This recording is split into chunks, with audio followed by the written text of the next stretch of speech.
코로나19 극복을 위한 최전선에서 국민의 건강과 안전을 지키고 전투력 보존을 위한 국내 감염 최소화까지 우리 군의 성공적 임무 수행을 이끈 숨은 영웅들을 아십니까? 국방포커스 지금 시작합니다.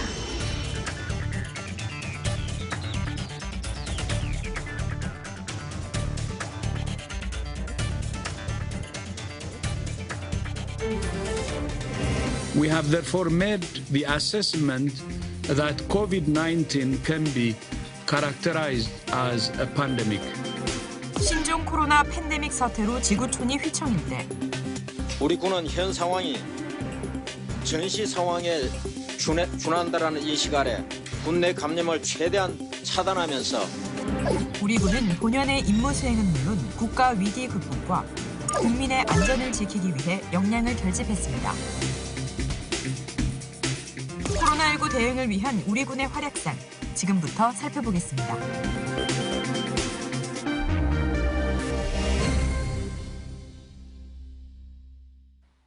시청자 여러분, 안녕하십니까? 윤지연입니다. 지금부터 코로나19라는 위기 상황에서 우리 군의 노력과 숨은 주역들을 살펴보겠습니다. 함께 분들 소개해드리죠. 박기훈 국군의학연구소장 나오셨습니다. 안녕하십니까? 허준영 국군의무사령부 대위 나오셨습니다. 네, 안녕하십니까? 이재갑 한림대학교 강남성심병원 감염내과 교수 나오셨습니다. 안녕하십니까? 교수님, 코로나19 확산 이후 세계는 여전히 코로나 공포에 휩싸여 있습니다. 지금 우리나라는 어떤 상황에 놓여 있는 겁니까? 사실 우리나라는 4월 말부터 5월 초까지 환자 수가 많이 줄었었죠. 확진 환자가 지역사회 내 감염들은 0명을 기록했던 날도 있었긴 있었고, 최근에 이제 이태원에서 발병된 환자들 때문에 한 100여 명의 환자가 발생하기는 했는데, 어떤 그 이전까지 환자가 많이 발생한 것 때문에 사회적 거리두기의 성과로 생각을 했었고요. 그래서 일단은 이제 생활 속 거리두기로 이제 넘어갈 수 있다고 생각을 하고 5월 6일부터 생활 속 거리두기를 시작한 상태입니다. 네. 생활 속 거리두기 잘 아시겠지만 일단 일상생활 속에서 이제 본인들이 지켜야 될 여러 가지 감염병 예방 수칙들을 잘 지키면서 이제 경제 활동을 재개한다는 의미로 시작이 됐고요. 네. 일단은 이제 그 내용 중에 들어가는 부분들이 생활 속 거리두기는 사회적, 경제적 활동을 보장하되 결국 국민 개개인과 우리 사회 모두가 스스로 방역의 책임을 지는 방역 주체가 된다는 의미입니다. 지난 6일부터 고강도 사회적 거리두기가 생활 속 거리두기로 전환됐습니다. 생활 속 거리두기란 일상생활과 경제, 사회활동을 영위하면서도 감염 예방 활동을 철저히 지속해 나가는 생활 방역 체계입니다. 코로나19 장기화에 대비해 스스로의 안전을 지키고 가족과 이웃, 사회의 안전을 위한 장기적이고 지속적인 방역 체계. 일상생활과 감염 예방 활동의 균형점을 찾아가는 새로운 일상이 시작됐습니다. 수행을 하고 있는 상황인데요. 네. 전반적인 상황들이 지금 이태원 때문에 약간 아쉬운 상황이긴 하지만 국민들께서 지금껏 노력하신 덕분으로 그래서 그다음에 또 여러 의료진 또 군에 있는 많은 또 군의관들이 많이 또 이런 혁혁한 또 공을 세워주셨기 때문에 지금껏 상황을 안정되게 잘 유지했다라는 생각들이 듭니다. 네. 생활 속 거리두기 기본 지켜야 될 어떤 그 지침 있지 않습니까? 네. 정말 잘 지켜야 될 것 같아요. 네, 그래야지 됐고 사실 이태원의 상황들도 생활 속 거리두기의 가장 중요한 2m 거리뛰기라든지 마스크를 잘 안 썼기 때문에 생겼던 네. 문제이기 때문에 이런 부분들은 이제 생활 속 거리두기가 시작되더라도 계속해서 잘 지켜주셨으면 좋겠습니다. 네. 감염병은 우리 군의 전투력 보존과 직결되는 중요한 사안이기 때문에 선제적으로 대응 체계를 구축 중인데요. 덕분에 코로나19에 대한 신속한 대응과 굵직한 성과도 달성했습니다. 지난 6일입니다. 세 분에게 코로나 대응 군 유공자 표창 수여식이 있었는데요. 정경두 국방부 장관이 코로나19 대응 유공자에게 표창을 수여했습니다. 국군의무사령부 허준영 대위는 코로나19 관련 앱을 개발해 세계적으로 뜨거운 관심을 받고 있으며 국군의학연구소 노경태 박사는 검사 시간을 획기적으로 단축한 진단키트를 개발했습니다. 장혜봉 소령이 제안한 혼합 검체 분석법은 군에서 처음 시도해 민간으로 확대된 기술입니다. 국가적 위기 상황인 코로나19에 효과적으로 대응할 수 있게 한 숨은 주역, 바로 우리 군입니다.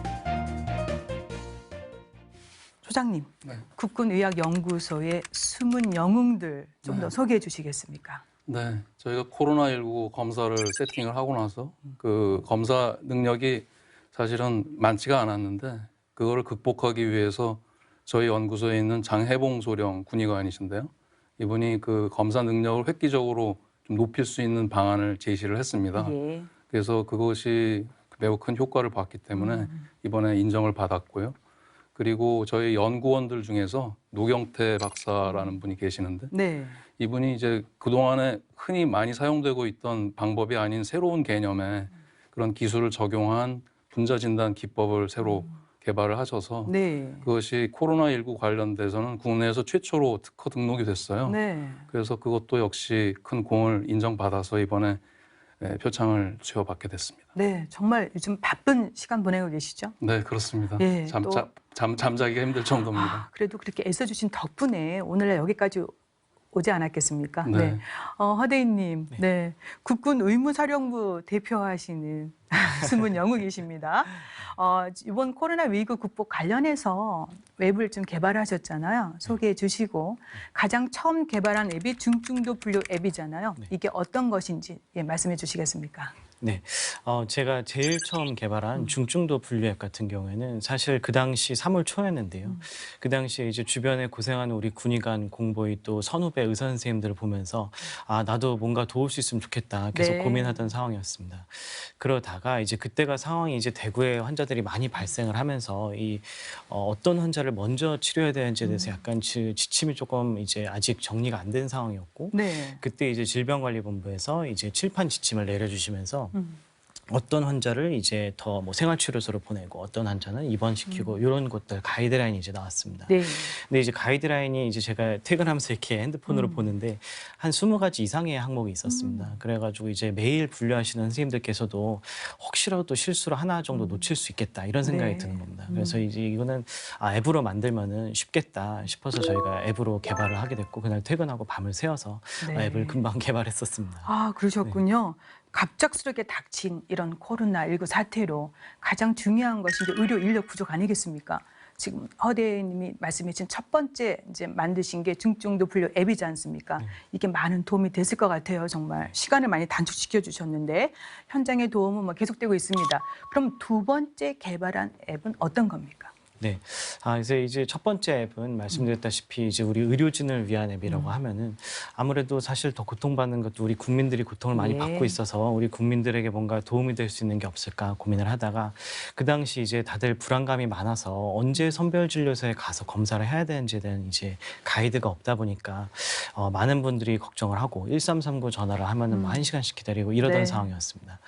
그래서 이제 그 선별진료소에서 일하는 이제 친구들과 그다음에 또 군의관 뭐 이제 실제로 코비드 환자를 보는 군의관들, 뭐 공중보건의 환자들, 선생님들 6분을 이제 모아놓고 우리가 알고리즘 한번 만들어보자 했습니다. 네.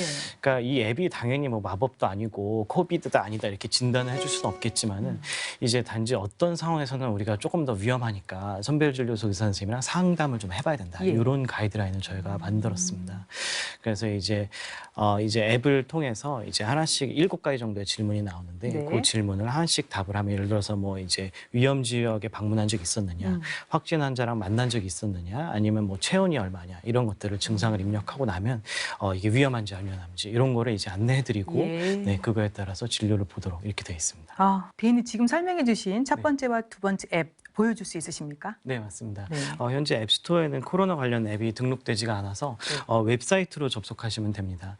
저희 프로젝트 이름이 Doctors on the Cloud라서 줄여서 DOCL, docl.org /ncov가 첫 번째, 두 번째 앱입니다. 그래서 그 주소로 접속하시게 되면은 네, 사이트 접속하면 위에 이제 체크업 앱과 밑에 중증도 앱이 나오게 됩니다. 이제 중증도 앱 같은 경우에는 의료진용 앱으로 접속을 하시게 되면은 이 환자의 여러 가지 질문을 물어보고 있습니다. 예를 들어서 뭐 임신 여부라든가 아니면은 이제 뭐 투석을 한다든가 아니면은 원래 뭐 증상이 무엇이 있었다든가 이전에 겪었던 질병이 무엇이 있었는지 이런 것들을 물어보게 됩니다. 그래서 이런 항목들을 이제 하나씩 체크를 하게 되면 그거에 맞춰서 이 환자가 현재 경증 상태인지 중증도 상태인지를 알려드리고 있습니다. 그래서 이런 항목들을 체크하게 되면 그거에 따라 아래에 이 환자가 중증인지 여부를 알려드리고 있습니다. 그리고 다음으로는 이제 국민들이 사용할 수 있는 체크업 앱입니다. 체크업 앱 같은 경우에 위쪽에 존재하고 있고 접속을 하시게 되면은 7가지 정도의 일련의 질문을 드리게 됩니다.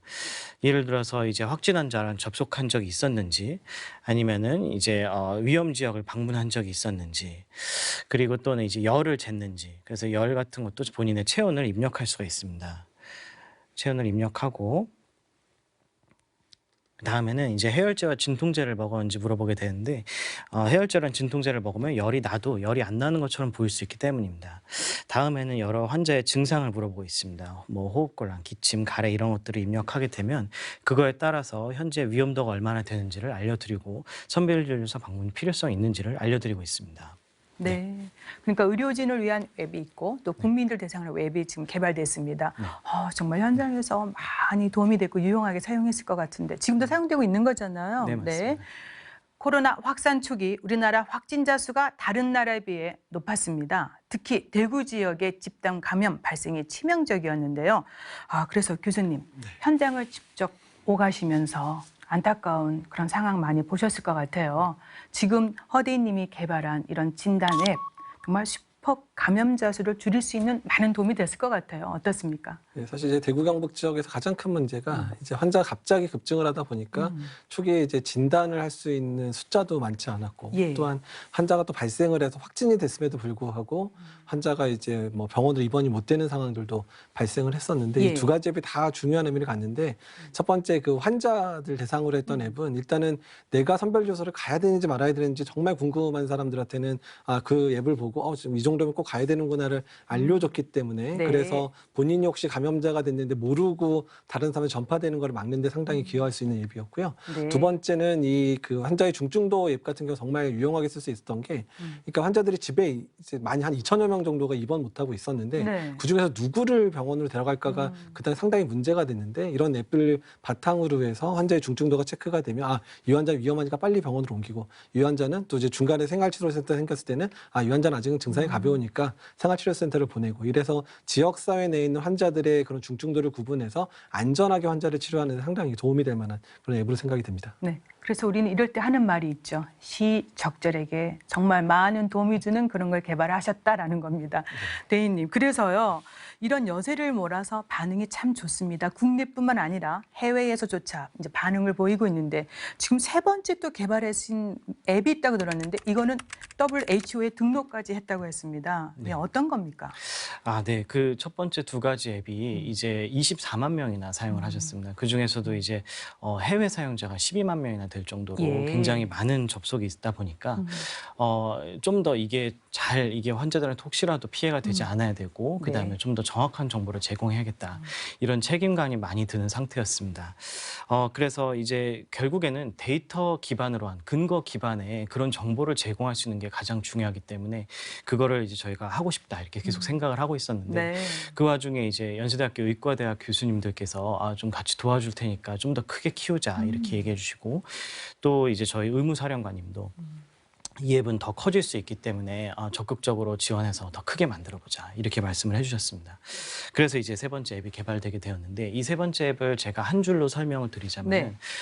데이터에 기반한 입원 치료가 필요한 환자를 분류해내는 알고리즘을 포함한 앱이며 이 알고리즘은 인공지능과 통계학적 모델 두 가지를 다 포함하고 있습니다. 지금까지 만들어진 모델은 결국 이제 우리나라 환자를 실제로 분석을 해서 저희가 모델을 만든 거고 네. 정확도가 95% 이상이 나오고 있습니다. 그래서 이제 이걸 왜 그럼 입원이 치료가 필요한 환자를 저희가 구분해야겠다라고 생각을 했는지를 좀 설명을 드리자면은 네. 이 나라별로 이제 사망률의 차이가 이렇게 그래프를 보면 나오게 돼 있는데 여러 가지 이제 요인들이 있겠지만은 그 중에서 이제 의료 자원이 많은 나라는 사망률이 좀 그나마 적은 예. 편이고 의료 자원이 좀 부족한 나라는 사망률이 좀 높지 않나 이런 이제 분석들도 있습니다. 그래서 그걸 보면서 의료 자원을 당연히 늘릴 수 있으면 네. 좋겠지만은 이제 그거는 한정이 되기 때문에 그러면은 이제 의료 자원을 아주 효과적으로 쓰기 위한 어떤 분류 기법을 이제 만들어야겠다. 네. 혹시 네. 보여주면서 설명 네. 가능하실까요? 네. 이제 저희 새로 만들어진 체크업 앱이 되겠습니다. 이 체크업 앱은 docl.org, doctorsonthecloud.org로 접속하시면 되시고 처음 접속하시는 경우에는 이제 나이라든가 성별 그리고 저는 이전에 진단받았던 질병들을 먼저 소개해드리고 있습니다. 여쭤보고 있습니다. 그런 다음에는 이후에는 본인이 오늘 겪었던 증상이라든가 현재 자가격리 중인지 확진 검사를 했는지 접촉력이 있는지 확진 환자 접촉력이 있는지 여부들을 계속 체크하도록 되어 있습니다. 진통제나 체온도 똑같이 물어보고 여러 가지 증상들, 가슴 통증부터 기침이 있는지 여부를 물어보고 있습니다. 그래서 이것들을 다 입력하고 나면은 마지막에 저희가 새로 만든 확진 환자 데이터를 이용한 모델에 근거한 입원이 치료가 필요할지 여부를 맨 상단에서 보여드리고 있고 그 뒤에는 아까 전에 소개해드렸던 첫 번째, 두 번째 앱에서의 결과를 환자에게 맞춰서 설명을 해드리고 있습니다. 그리고 이런 증상들을 다 입력한 뒤에 의료진을 만나서 방문하게 되는 경우에 의료진 연동을 할 수가 있습니다. 그래서 여기서 이 버튼을 누르게 되면 5분짜리 코드가 생성이 되는데 이 코드를 이용해서 의료진과 연동을 할 수가 있고 이렇게 되면 원격 모니터링이 가능해지는 것이 되겠습니다. 그래서 이제 계속 말씀을 드리자면은 결국 효율적으로 의료 자원을 분배하는 게 워낙 중요하기 때문에 네. 그거를 저희가 앱으로 이제 환자들이 본인의 증상 입력하면은 분류할 수 있게끔 하는 이제 앱이 되겠고 그 다음에 의료진과 방금 보여드렸듯이 연동을 할 수가 있습니다. 이제 그렇게 되면은 의료진에게 본인의 증상을 그냥 원격으로 보낸다 이게 아니라 네.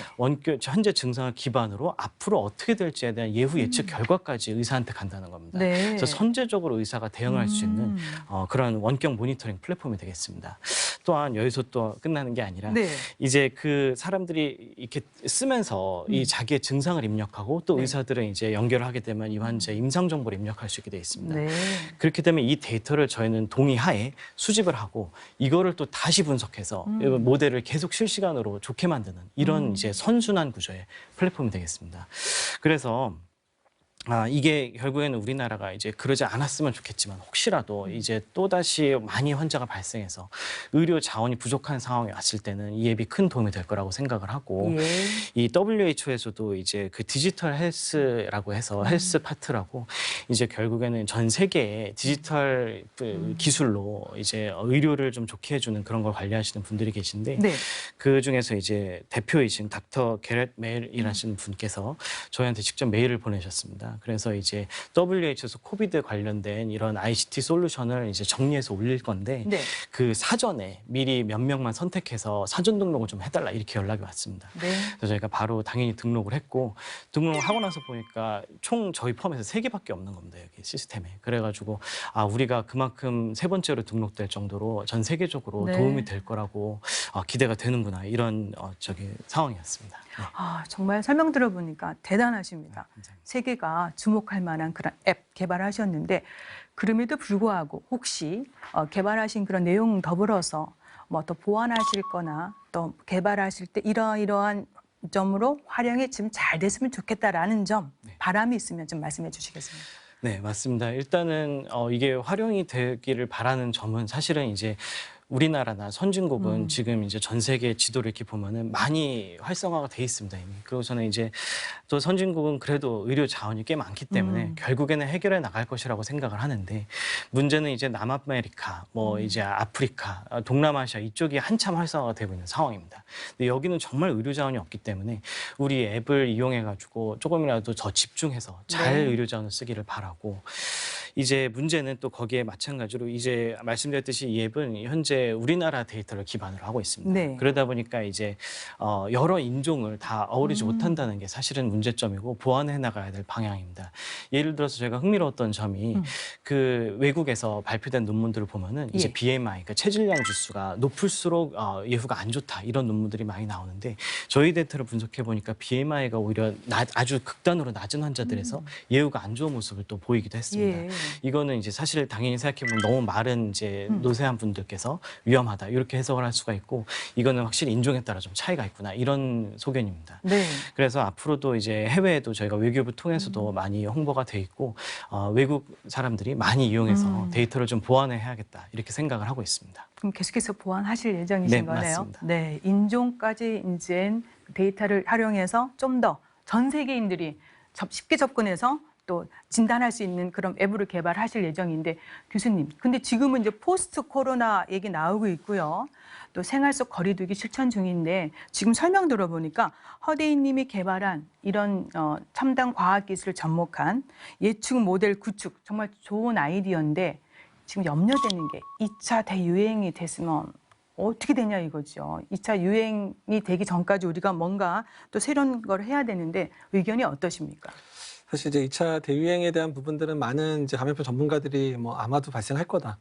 코로나19의 무서운 확산세에 전문가들은 장기전에 대비할 것을 충고했습니다.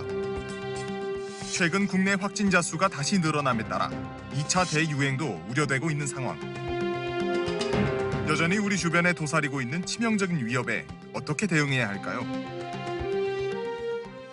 라고 생각을 하고 있고요. 특히 이제 가장 최악의 시나리오로 보는 건 언제냐면, 네. 그러니까 이제 가을이나 겨울철에 인플루엔자가 유행하는 상황에서 이런 코로나19가 같이 유행을 하면, 그러니까 인플루엔자 때문에 이미 병상 가동이나 이렇게 올라가 있는 상황에서 코로나19에 의해서 중환자들이 많이 발생을 하면 네. 환자들의 사망률이 상당히 올라갈 것들을 지금 걱정을 하고 있는 상황입니다. 그래서 사실 그런 상황일 때 이런 이제 개발하신 앱이 상당히 중요한 거는, 그러니까 환자들이 어느 환자 그룹이 많이 발생하는지에 대한 예측도 필요하고, 그러면 그런 많이 발생한 그룹에 대해서 병상을 어떻게 배분할 건가에 대한 그런 연구들도 지금 상당히 많이 필요하거든요. 네. 그러니까 만약에 이 데이터가 우리나라 데이터뿐만 아니라 외국의 데이터도 좀 모아지고 이런다 그러면 사실 이제 각 국가에서 얼마나 중환 환자가 많이 발생하고 또 어느 정도 경환 환자는 얼마나 발생을 하니까 뭐 중환자실은 어느 정도 몇 프로를 준비하고 네. 또 일반 병실은 얼마, 또 우리나라 같은 생활치료센터 같은 거를 얼마나, 또 너무 많은 환자가 발생했을 때는 뭐 정말 이제 우리 야전 부대에서 무슨 이제 그 환자를 보는 것처럼 그런 시설까지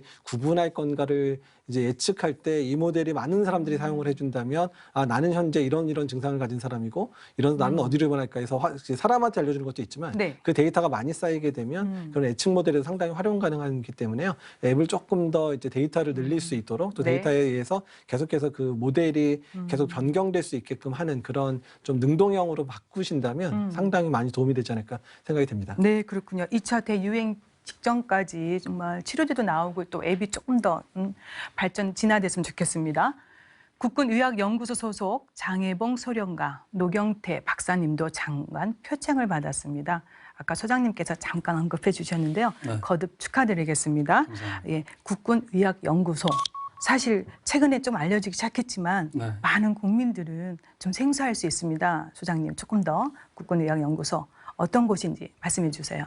네, 뭐 사실은 저희 기관 명칭에 저희가 하는 역할이 무엇인지는 다 들어가 있는데요. 네.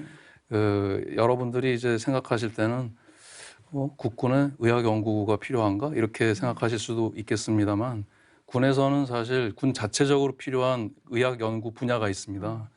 그 군에서의 필요한 의학을 이제 군진의학이라고 하거든요. 네. 그 군진의학은 보통 이제 생각하실 때 전투에서 생길 수 있는 외상 치료라든지 이런 것만 생각하실 수가 있는데, 사실은 군 전력에서 굉장히 중요한 게 병사들이 그 항상 전투를 할 수 있는 준비가 되어 있어야 네. 된다는 점에서 감염병 관리가 굉장히 중요합니다. 네. 그래서 저희가 포커스를 두고 있는 분야가 감염병 연구, 그리고 이제 화생방전을 대비한 의무 대응 연구도 굉장히 중요하고요. 네. 또 군 병력들은 굉장히 이제 일반 민간보다는 특수한 환경에서 네. 근무하는 경우가 많지 않습니까?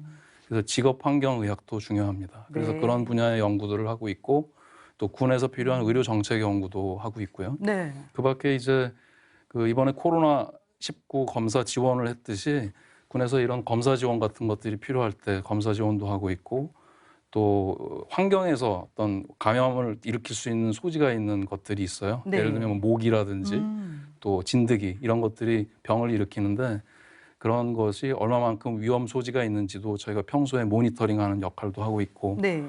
또 이제 병리 지원 검사라든지 또 군견 진료 이런 것들 아주 다양한 역할을 하고 있는 기관입니다. 네, 지금 소장님 설명해 주시니까 국군 의학연구소에 대한 이해도가 높아졌습니다. 그리고 최근에 많은 기여를 하고 계시는데, 코로나19 검사 효율을 획기적으로 높일 수 있는 분석법을 제안해서 군에서 이제 민으로 이렇게 확산되는 데도 많은 기여를 했다고 들었는데, 이게 어떤 얘기입니까? 네, 그 사실 코로나19 검사라는 것은 지금 일반인들이 다 많이 이제 들으셔서 아, 이런 검사법이 있구나 하는 걸 이제 아시게 됐다고 생각을 하는데, 네. 이 검사를 이제 PCR이라고 하는 방법이거든요.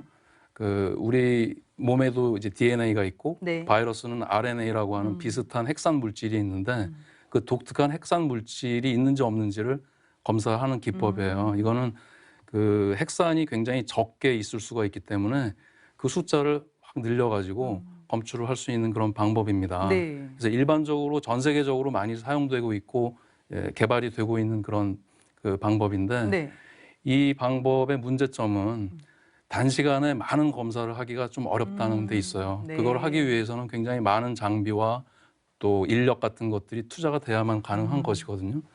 근데 이제 지난번에 대구에서 아주 많은 환자들이 네. 단시간에 발생을 했을 때 저희 군에서도 이 많은 환자들을 혹은 환자가 걸렸는지 안 걸렸는지를 선별하기 위한 검사를 선별 검사라고 하는데 네. 선별하기 위해서 검사를 많은 수를 해야 되는데 이제 우리가 할 수 있는 검사의 용량은 정해져 있고 네. 그래서 당시에 이제 실무자들이 많은 고민을 하다가 아 이렇게 하면 되겠구나 하고 고안한 방법입니다. 그게 어떤 방법이냐면 아마 이제 코로나 검사를 해보신 분도 있겠지만 우리가 비강이나 구강에서 면봉을 가지고 이렇게 검체를 채취한 다음에 그거를 이제 이렇게 그 검사 튜브에다가 넣어가지고 그걸 검사실로 가지고 가서 검사를 합니다. 네. 근데 보통은 이제 상식적으로는 하나의 튜브에 하나의 면봉을 넣어서 검사를 하지 않습니까? 근데 이거를 이제 많은 사람들이 있고 그 중에서 양성인 사람들이 매우 적다고 생각을 하면 여러 사람 거를 한꺼번에 이 튜브에 넣어가지고 검사를 해서 만일 음성이 나오면 아, 이 사람들은 다 음성이구나라고 판단할 수가 있다는 것이죠. 네. 그러니까 일반적인 검사는 이것이 쉽지가 않은데 지금 말씀드렸던 이 핵산 증폭 검사라는 방법은 네. 굉장히 민감한 검사법이기 때문에 네. 이렇게 여러 사람 것을 한꺼번에 검사를 하더라도 전혀 그 정확도에 영향을 주지가 않습니다. 그거에 착안을 해서 이런 검사법을 한번 해보자라고 제안을 과감하게 했고 네. 거기에 또 저희 그 의무사령관님이나 또 육군 의무실장님 이런 분들이 흔쾌히 한번 해보자 네. 이렇게 결정을 해주셨고 심지어는 국방부의 그 인사복지실장님까지도 나서서 네. 이런 것들을 정말 선제적으로 해보자고 도와주셨기 때문에 이것이 빛을 보게 됐다고 생각을 합니다. 그게 지금 말씀하신 풀링 검사, 기법. 혼합 검체 네. 검사법이라는 것입니다. 네, 지금 이제 여러 명이 한꺼번에 한다고 했는데 4명까지 지금 네 검사를 하고 명까지? 있습니다. 네, 그러니까 그렇군요. 검사 속도가 네. 4배가 된 것이죠. 그렇죠. 네. 정말 시간과의 싸움 아니었습니까? 그렇습니다. 네. 네. 교수님, 지금 4명의 검체를 이제 한꺼번에 할 수 있는 검사 효율. 이제 요게 이제 지금 했는데 잘 먹힌다는 얘기 아니겠습니까? 이제 네. 군에서 책 민간으로 갔는데 교수님 좀 이런 얘기들을 뭐 전문가이시기도 하겠지만 어떻습니까? 사실 민간에서 이미 활용을 했습니다. 그러니까 왜냐하면 지금 이제 환자 수가 오히려 적을 때 중요한 게 뭐냐면 고위험인 사람 중에서 혹시나 걸린 사람이 있는지 또는 지역 사회 내에서의 그런 감염의 정도를 계속해서 검사를 이제 해야 되는데 그렇게 되면 많은 사람 검체를 얻어가지고 해야 되는 수가 있는데 그러다 네. 보면 뭐 비용 문제도 있겠지만 또는 시간이 또 문제가 될 수 있는데 네. 이렇게 검체수를 줄여주면 시간 활용도 상당히 좋아지거든요. 그래서 이번에 이미 사용된 건 요양병원에 있는 종사자더라고요. 요양병원에 있는 입원 환자들을 서울 경기 지역에 한 7천여 명에 대해서 이 풀링법을 한번 검사를 돌려서 다행히 아무도 안 나왔다 이렇게 확인한 적이 있어가지고요. 네. 실제로 민간에서도 좀 활용을 하고 있고 지금 또 이제 정기적으로 이제 요양병원이라든지 또는 뭐 몇 군데 고위험에 대한 부분들을 지금 시행을 계획을 앞두고 있는데 그럴 때마다 수많은 검체가 나올 거니까 네. 계속해서 아마 아주 효과적으로 활용될 수 있는 그런 검사법으로 생각이 됩니다. 그럼 풀링 기법은 계속해서 활용할 수 있다 이런 말씀이신 거죠? 그렇죠. 특히 이제 지금처럼 오히려 환자가 없을 때는 지역사회 내 유행을 확인하는 방법을 쓸 수 있고 네. 그다음에 이제 환자가 정말 많이 발생할 때는 그 많은 환자들 동시에 검사를 해서 빨리 진단해 줄 수 있는 그런 방법으로 사용이 가능한 거죠. 네. 그러면 소장님 또 네. 검사 시간을 단축시킬 수 있는 코로나19 진단 키트 이것도 우리가 많은 주목을 받고 있는데 이것도 네. 국군의학연구소에서 개발한 것으로 알고 있는데 맞습니까? 맞습니다. 예. 네. 그럼 국내 최초 특허 등록된 진단 네. 키트 소개해 주시겠습니까? 네. 그 지금 방금 말씀드렸던 그 PCR이라는 방법은 검사 시간이 상당히 오래 걸립니다. 정확한 검사이긴 하지만 검사가 끝날 때까지는 보통 한 4시간 이상 걸리기 때문에 네. 그 밤새워서 계속 검사를 하더라도 하루에 3번밖에는 검사를 네. 못 하거든요. 근데 저희가 이제 요번에 개발한 방법은 그 이미 이제 그 검사 방법은 이제 얼마 전에 그 발견이 됐습니다만은 실용화되지 못하고 있던 그런 것인데 네.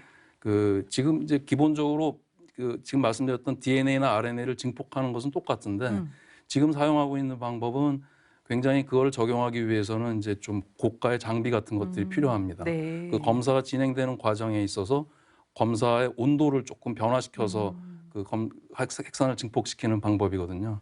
근데 이번에 저희 연구소에서 개발한 방법은 그런 온도의 변화 없이 네. 빠르게 핵산을 증폭할 수 있는 방법인데 네.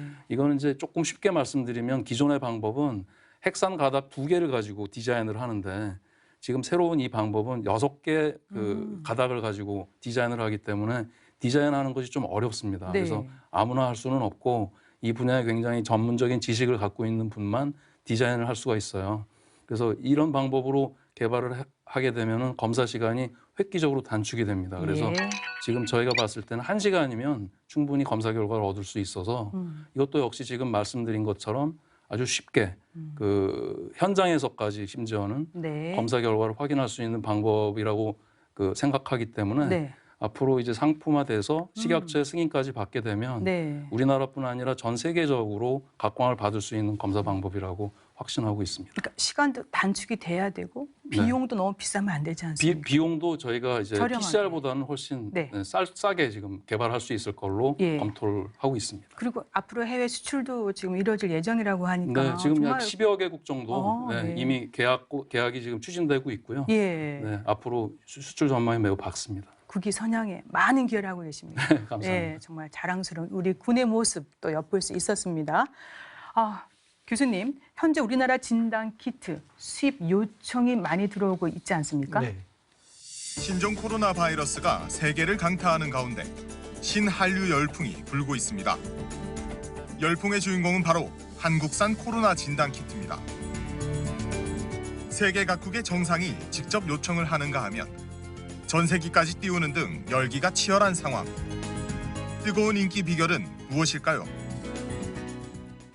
전 세계가 왜 여기에 관심을 가지고 이렇게 집중할까요? 특별한 이유가 있습니까? 일단은 이제 신종감염병이 유행했었을 때 그 진단을 어느 국가가 얼마나 빨리 세팅하느냐가 그 국가의 감염병 통제를 얼마나 잘할 수 있느냐를 판가름한다는 사실을 이번에 이제 모든 국가가 여실히 깨닫게 된 거고요. 한국 네. 같은 경우는 이미 메르스를 경험하면서 진단법을 빨리 구축하고 또 그거로 많은 사람들을 검사하는 게 중요하다는 걸 아주 뼈저리게 한번 느꼈기 때문에 네. 어떤 이제 회사들도 그런 빨리 개발해서 능력도 있었지만 질병관리본부나 식약처도 이것들을 행정적으로 뒷받침을 해서 빨리 할 수 있게끔 이제 그런 제도를 만들었거든요. 그러니까 네. 그러다 보니까 그리고 이제 또 우리나라가 또 환자가 또 많이 발생하면서 또 이 검사가 유효한지에 대해서 뭐 자동으로 다 검증을 하는 단계까지 밟다 보니까 이제 정확도까지도 상당히 좋구나 이런 부분들이 이제 전 세계에 알려진 거고 또 네. 많은 회사들이 달려들어서 만들다 보니까 대량 생산을 할 수 있는 뭐 전 세계에 있는 사람들한테 다 수출을 할 수 있을 정도로 개발이 많이 돼서 네. 사실 우리나라가 이런 PCR 키트를 개발해서 수출을 사실 별로 많이 못했던 재미를 못 보던 국가였는데 네. 이번에 이제 이런 것들 빨리 구축하고 또한 대량 생산하는 체계를 만들면서 뭐 거의 몇백 배 이상의 수출. 국내산 코로나19 진단 키트 수출이 급증하고 있습니다. 관세청에 따르면 1월에서 2월까지는 미미한 수준이었으나 코로나19 확산 추세에 따라 3월에서 4월 들어 급증하고 있습니다. 수출 국가 역시 1월에는 한 곳에 불과했지만 4월에는 103곳으로 크게 늘어났습니다. 관세청은 진단키트 수출이 경제 활력 회복에 도움이 될 것으로 판단해 지원 역량을 집중할 계획이라고 밝혔습니다. 4월까지 보니까 2억 불 이상의 수출을 지금 기록을 했거든요. 예. 예전에 뭐 몇만 불 정도 수출하던 게 2억 불 이상이 된 거니까 상당히 이제 중요한 그런 상황이 됐고요. 또 말씀하신 이제 박 소장님 말씀하신 방법은 지금 사실 전 세계가 지금 그 방법 개발하려고 경쟁을 하고 있는 거기 때문에 사실 네. 빨리 허가받아서 빨리만 내가면 전 세계 시장에서도 아주 각광받을 수 있는 기술이기 때문에 네. 조금 더 노력해 주셔서 빨리 좀 체계가 구축됐으면 좋겠고 저희도 사실 지금 많이 고민하고 현장에서 고민하는 게 뭐냐면 그러니까 이제 응급실에 환자가 도착했는데 열이 나고 폐렴이 있어요. 네. 근데 봤더니 이 사람이 뭐 장이 터져가지고 바로 응급 수술을 해야 되는데 그러니까 이런 사람들 같은 경우는 정말 한시가 급한데 네. 근데 또 코로나 감염 환자면 바로 수술을 못하는 그러니까 아주 또 의료진들의 위험을 안고 들어가야 되는 문제가 있잖아요. 근데 이 상황에서 1시간 만에 그거를 확인을 해주면 사실 수술 준비하는 가정 중에 검사가 나와버리니까 네. 의료진도 되게 안전하게 수술할 수 있는 그런 아주 획기적인 검사법이기 때문에 빨리 준비가 됐으면 좋겠습니다. 네, 한국산 코로나19 진단 키트 빨리 조금 더 개발 속도 내주시고요. 네, 정말 효자 상품입니다.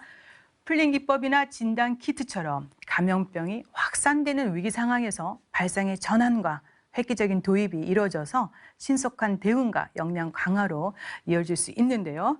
그런데 교수님, 요 대목이 중요한 게 있습니다. 신속하게 또 빨리 개발하는 것도 중요하지만 또 신중해야 될 대목도 있을 것 같아요. 어떤 점에 꼭 유의를 해야 될까요? 어떻게 이제 진단 키트와 관련해서는 그러니까 뭐 제일 중요한 거는 이제 민감도라고 표현하죠. 민감도 특이도라 그래서 그러니까 우리가 이제 일반인들한테 말하기는 이제 정확도에 해당되는 개념이거든요. 네. 사실 검사가 빨리도 돼야 되지만 또 아주 정확을 해야. 왜냐하면 어떤 사람은 내가 코로나인 줄 알고 왔는데 검사를 해봤더니 아니라고 했는데 며칠 지나서 다시 해봤더니 코로나가 맞고, 또 어떤 사람은 또 나는 맞다고 얘기를 들었는데 검사를 해줄 때 아니다 이런 식으로 검사가 막 뒤죽박죽 되는 그런 상황. 사실 중국이 초기 검사들이 그랬었거든요. 네. 그러니까 이거는 검사를 해도 검사를 믿을 수 없는 상황이 돼버린다 그러면 이 신뢰도는 확 떨어지는 건데, 네. 우리나라가 이런 진단 키트를 만들었을 때 정말 중요하게 생각했던 것들이 정확도의 훼손이 안 되게 하는 거를 엄청 중요하게 여겼습니다. 네. 그래서 매번 유효성 평가도 했고, 이미 출시가 된 것도 확진자가 나올 때마다 질병관리본부에서 다시 검증을 했고, 또 국군 네. 뭐 연구소 자체도 그런 검증 작업들을 계속 했었어서 지금 검사들은 상당히 안정적으로 지금 운영이 되고 있어서, 그러니까 이 부분에 있어서는 뭐 지금까지 노력을 해서 잘 해왔지만 네. 앞으로도 계속 노력을 해야 될 부분입니다. 네, 알겠습니다. 이번 장관 표창을 받은 분들도 계시지만 사실은 숨은 역군들이 많이 계시지 않습니까? 국민의 군으로서 코로나19 대응을 위해서 많은 분들이 함께했습니다. 그래서 국군의무사령부와 국군의학연구소에 함께했던 분들 조금 더 소개받고 싶은데요. 먼저 소장님 말씀해 주시겠습니까? 네, 오늘 제목이 이제 숨은 주역들 이렇게 돼 있는데, 사실 제가 생각할 때 더 숨은 주역들이 있습니다. 네. 이제 별로 평소에 생각하지 못하는 일들이지만 지금 이 시간에도 저희 연구소나 또 국군 수도병원에서 밤잠을 못 자고 검사에 종사하는 직원들, 벌써 2월부터 시작해서 몇 개월째 제대로 휴가를 가거나 쉬지도 못하고 네. 검사에 종사를 하고 있고, 또 이 검사 작업이라는 게 방금 교수님 말씀하신 것처럼 정확해야 되고, 이 분자 검사라는 건 또 굉장히 오류의 가능성이 여러 군데 숨어 있기 때문에 네. 그 정확도를 유지하기 위해서 받는 스트레스가 이만저만한 게 아닙니다. 네. 그래서 이분들이 지금도 고생하고 있으시다는 거를 좀 말씀드리고 싶고요. 네. 그리고 그 밖에도 사실 이제 의무사령부 주관하여 지난번 대구에서 환자가 대량 발생했을 때 국군 대구병원 또 국군 대전병원이 국가지정감염병 병원으로 활동을 하면서 의료 지원단을 결성을 해서 거기에 많은 사람들을 파견을 보냈어요. 네. 그래서 300명 넘는 그런 환자들을 다 완치시켰고, 네. 그런 과정에서 정말 많은 직원들이 집에도 못 가고 가족들 얼굴도 못 보고 그렇게 지냈습니다. 그래서 4월 말에 의무사령관님께서 가서 해단식을 하시면서 정말 마음이 울컥했을 정도로 그 안에는 정말 많은 사연들을 갖고 있는 분들이 많다고 하셨어요. 예를 들면 결혼하자마자 가서 정말 배우자 얼굴도 네. 못 보고 3개월 동안 있었던 사람이라든지 뭐 기타 등등 많은 분들이 있으십니다. 저희 연구소에도 1월에 저희 연구소로 발령 나서 지금까지 집에 한 번도 못 가고 그러시군요. 계속 근무하고 계시는 네. 분이 있을 정도입니다.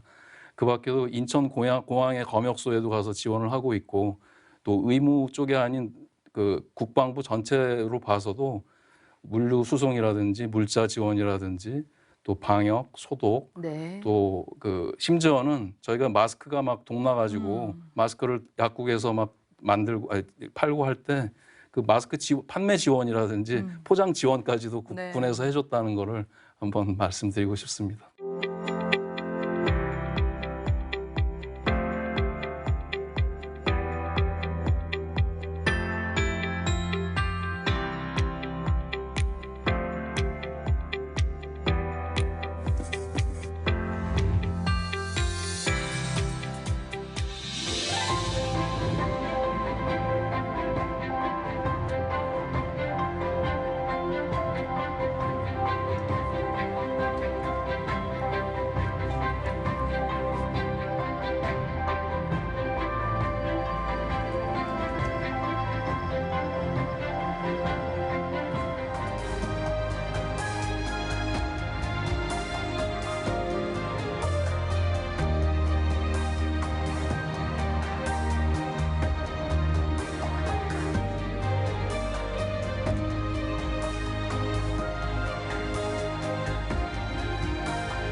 네, 국민의 한 사람으로서 정말 다시 한번 감사드리겠습니다.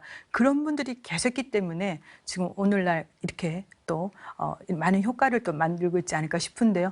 허대인님도 하실 말씀이 많으실 것 같은데 예. 동료들도 같이 일 많이 하고 계시는 거죠? 네, 맞습니다. 저희 사실 이게 가능했던 거는 저희 의무사령부에 계신 여러분들의 노력 때문입니다. 뭐 저희 뭐 보훈처장님부터 시작해서 이 모든 처장님들께서 사실 다 직접적으로 관여하셨고 과장님들도 다 관여하시고 계십니다. 또 이제 처음 뭐 저희가 속한 이제 TF가 있는데 그 TF는 제가 이제 그 일을 못 하니까 네. 그 TF 구성원들이 적극적으로 나서서 제 일까지 다 해주고 있고 또 그 다음에는 이제 처음에 제가 이런 아이디어를 냈을 때 수도병원에 있는 호흡기내과 선생님, 뭐 한덕진 선생님이나 김영준 선생님, 네. 또 이비인후과 제 뭐 학교 선배, 뭐 한지혁 선배라든가 뭐 감염내과 선생님 이분들이 다 그냥 얘기 듣자마자 아, 이거는 도움이 될 거니까 네. 자기가 바로 이건 적극하겠다. 이래서 코로나 환자 보느라고 잠도 잘 못 자면서도 와서 어저께도 밤 12시 넘어서까지 저희랑 영상통화를 했습니다. 그 정도로 다들 열심히 참여해서 도와주시고 계시기 때문에 이분들이 정말 저는 숨은 영웅이라고 생각합니다. 모든 분들 정말 건강관리 특별히 유념했으면 좋겠습니다. 네, 거듭 감사드리고요. 교수님, 이렇게 얘기 들어보니까 우리 군의 코로나19 대응 평가해 주실 수 있는지 좀 해주시고요. 또 민간 전문가 입장에서 이런 거는 군이 좀 더 해주면 좋지 않을까라는 점이 있으면 또 언급해 주시겠습니까? 사실 너무 많은 일을 해주셔가지고요. 네. 뭘 더 부탁드리기가 좀 미안할 정도인데, 그러니까 제가 이제 현장에 많은 데를 이제 방문을 했는데 거기에 정말 힘든 곳에는 군의관, 간호장교, 또 군인들이 다 파견돼서 일을 하고 네. 있었거든요. 그러니까 심지어 어떤 일까지 했냐면 우리가 이제 인천공항에 아까도 잠깐 말씀하셨지만 인천공항의 선별진료소에서 진료하는 역할들을 이제 군의관들이 했을 뿐만 아니라 또한 그 외국인들 많이 오게 되면 이제 뭐 진료받고 뭐 검사하고 이러려면 통역이 필요한데 통역을 다 군 출신 군인들이 또 다 도와줬었고 심지어는 이제 이란이나 이런 데 이제 우리나라 이제 교민 이송하려고 비행기가 떴을 때 네. 군의관들이 대부분 한 명씩 다 타고 간호장교들 일부도 타서 그 사람들 안전하게 네. 모시고 오는 방법들 또한 안전하게 그런 소독하고 이런 법들 다 이제 그 승무원들한테 가르치고 이런 역할들 군의관이나 간호장교들이 다 같이 했었던 일들도 있었고요. 또 사실 병원들의 많은 병원들이 이제 군의들만 치료했던 게 아니라 병원 몇 군데를 민간을 위해서 다 오픈하시고 네. 군의관들이 다 진료를 다 해주셨잖아요. 뭐 대전병원, 대구병원에다 여러 개 병원들이 그런 역할들까지 했었어서 정말 가는 데마다 군인들께서 계셨고 또 그랬기 때문에 우리가 위기를 이겨내지 않았을까. 그래서 네. 정말 민간으로서는 상당히 고맙게 생각하고 다 또 사실은 민간이 갈 수 없는 그러니까 민간 자원봉사자한테는 시키기 어려운 되게 좀 네. 난이도가 있거나 좀 위험한 일들을 또 제일 나서서 해주셨거든요. 그래서 그런 부분에 있어서는 상당히 고맙.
감염병에 대한 연구라든지 준비는 더 철저하게 더 많은 투자를 해야 된다는 것을 말씀드리고 싶고 그런 부분을 저희 국민들과 또 저희 국방부의 정책을 담당하시는 분들도 제발 또 이번 계기를 가지고 인식을 해주셨으면 좋겠다는 말씀을 드립니다. 네. 감사합니다.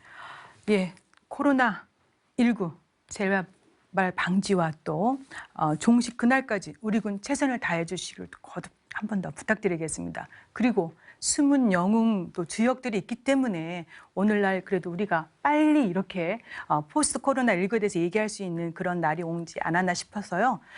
고맙다 이런 말씀 또 감사드린다는 말씀을 또 수고하셨다는 말씀을 드리고 싶습니다. 네, 오늘 도움 말씀 잘 들었습니다. 오늘 여기까지 듣겠습니다. 고맙습니다. 국민의 군으로 코로나19 최전선에서 묵묵히 임무 수행을 다하면서 빈틈없는 대비태세 유지하고 있는 우리 군. 코로나19 종식까지 대한민국 국민은 여러분을 믿고 응원하겠습니다. 국방포커스 오늘 여기서 마치겠습니다. 시청해 주셔서 감사합니다. 다음 주에 다시 찾아뵙겠습니다. 안녕히 계십시오.